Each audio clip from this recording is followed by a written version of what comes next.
आज आप सुनेंगे कार्तिक पुराण की कथा का 5वां अध्याय। राजा पृथु बोले, हे नारद जी, आपने कार्तिक मास में स्नान का फल कहा। अब अन्य मासों में विधि पूर्वक स्नान करने की विधि, नियम और उद्यापन की विधि भी बतलाइए। देवर्षि नारद ने कहा, हे राजन, आप भगवान विष्णु के अंश से उत्पन्न हुए हैं, अतः यह बात आपको ज्ञात ही है। फिर भी आपको यथाचित विधान बतलाता हूँ। आश्विन माह में शुक्ल पक्ष की एकादशी से कार्तिक के व्रत करने चाहिए। ब्रह्मा मुहूर्त में उठकर जल का पात्र लेकर गांव से बाहर पूर्व तथा उत्तर दिशा में जाना चाहिए। दिन में या सायंकाल में कान में जनेऊ चढ़ाकर, पृथ्वी पर घास बिछाकर, सिर को वस्त्र से ढककर, मुंह को भली भांति बंद करके, थूक व सांस को रोककर मल व मूत्र का त्याग करना चाहिए। तत्पश्चात मिट्टी व जल से भली भांति अपने गुप्तांगों को धोना चाहिए। उसके बाद जो मनुष्य मुख शुद्धि नहीं करता, उसे किसी भी मंत्र का फल प्राप्त नहीं होता।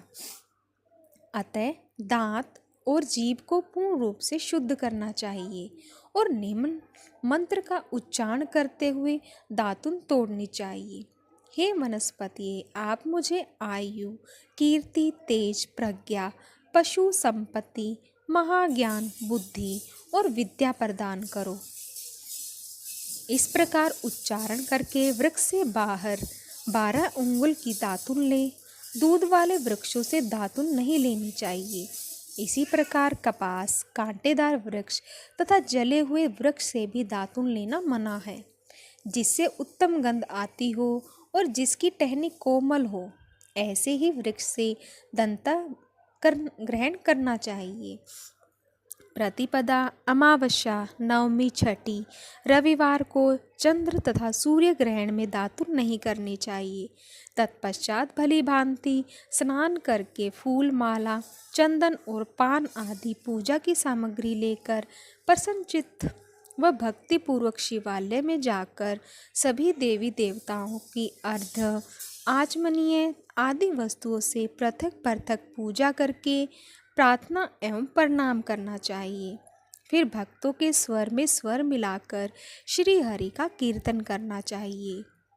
मंदिर में जो गायक भगवान श्री हरि का कीर्तन करने आए हों, उनका माला, चंदन, तांबूल आदि से पूजन करना चाहिए, क्योंकि देवालयों में भगवान विष्णु को अपनी तपस्या, योग और दान द्वारा प्रसन्न करते थे।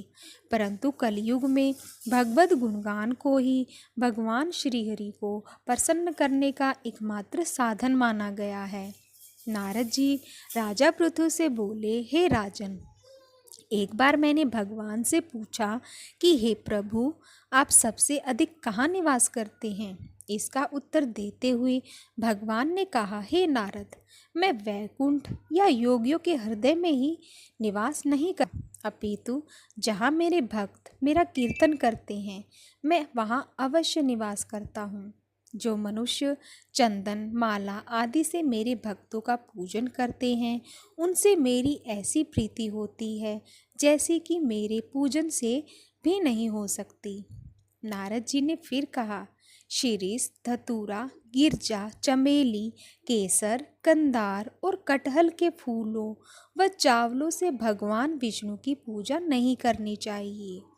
अड़हल, कंद, गिरीश, जूही, मालती और केवड़ा के पुष्पों से भगवान शंकर की पूजा नहीं करनी चाहिए।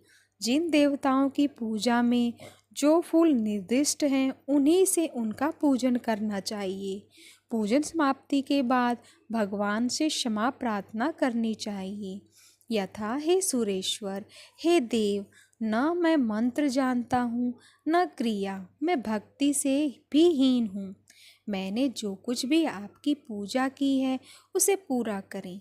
ऐसी प्रार्थना करने के पश्चात साष्टांग प्रणाम करके भगवत कीर्तन करना चाहिए, श्री हरि की कथा सुननी चाहिए और प्रसाद ग्रहण करना चाहिए। जो मनुष्य उपरोक्त विधि के अनुसार कार्तिक व्रत का अनुष्ठान करते हैं, वह जगत के सभी सुखों को भोगते हुए अंत में मुक्ति को प्राप्त करते हैं। अगला अध्याय आप कल सुनेंगे।